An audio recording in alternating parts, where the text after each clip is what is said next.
Perkenalkan, kami dari kelompok 6 Gizi Kesehatan Masyarakat Pesisir dari kelas 5E yang beranggotakan. Perkenalkan, saya Muhammad Farul Anggara dengan 3 digit NIM terakhir 269.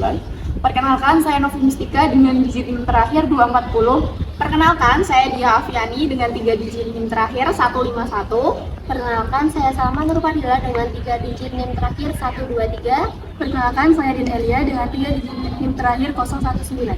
Perkenalkan, saya Naurozanjak Malina dengan 3 digit NIM terakhir 161. Perkenalkan, saya Rizya Dian Fadila dengan 3 digit NIM terakhir 111. Perkenalkan, saya Sabila Puspa dengan 3 digit NIM terakhir 182. Dan saya Hosyana Reta Arifin dengan 3 digit NIM terakhir 255. Selamat menyaksikan. Harus waspada, jajanan berbentuk minuman semprot yang digemari anak-anak bikin petaka. Siswa sekolah dasar keracunan.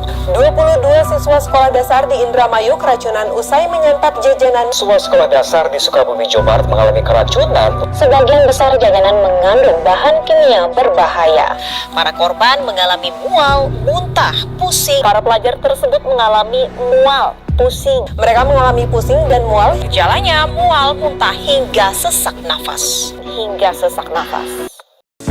Hasil pengawasan dari Badan Pengawas Obat dan Makanan atau BPOM menunjukkan bahwa jajanan anak sekolah yang tidak memenuhi syarat berkisar antara 40 sampai 44%. Jajanan anak sekolah tidak memenuhi persyaratan keamanan pangan disebabkan oleh penggunaan bahan berbahaya yang dilarang digunakan untuk pangan seperti formalin, boraks, zat perwarna, rodamin B, dan metanil yellow.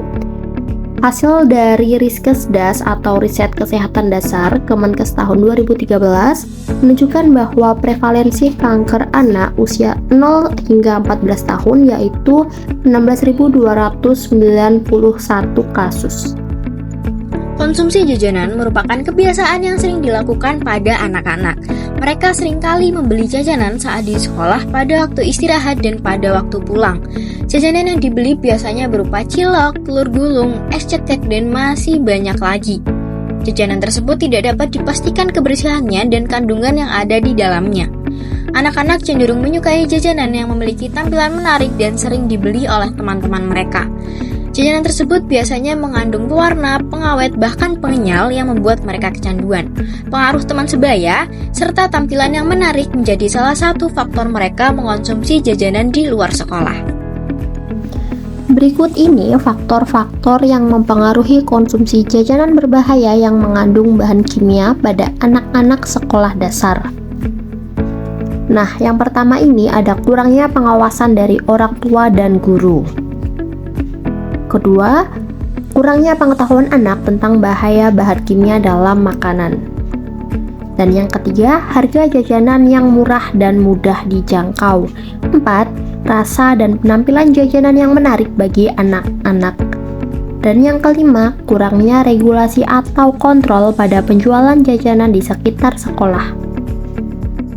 Nah, berikut ini merupakan dampak dari mengkonsumsi jajanan berbahan kimia bagi kesehatan. Boraks berdampak negatif terhadap kesehatan karena memiliki efek racun yang dapat membahayakan sistem metabolisme kesehatan manusia.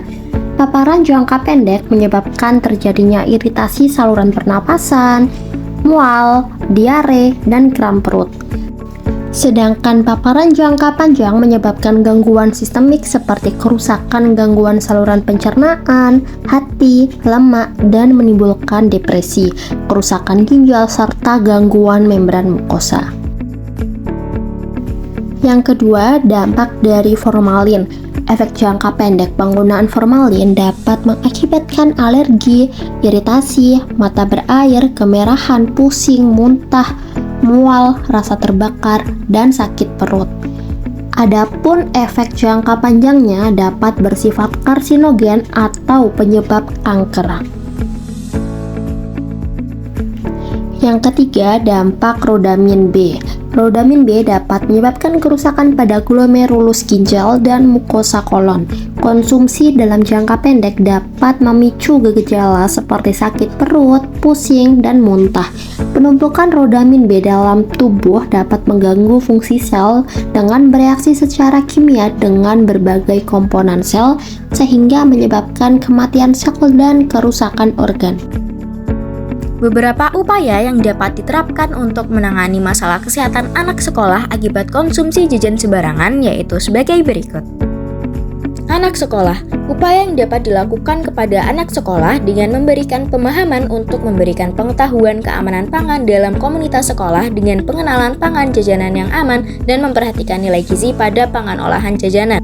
Peran orang tua sangat penting dalam memberikan edukasi kepada anak mengenai pemilihan jajan dan orang tua perlu untuk mengawasi jajanan yang dapat dikonsumsi oleh anak.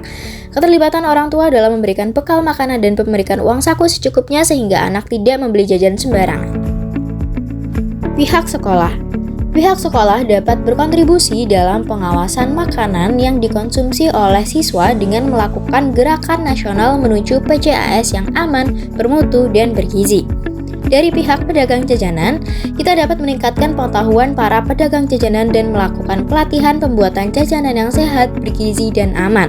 Serta dari pemerintah terutama Dinas Kesehatan juga memiliki peran dengan memastikan pembinaan pangan jajan sekolah dengan melibatkan puskesmas untuk membantu melakukan pembinaan serta pengawasan pada para pedagang sekolah secara rutin.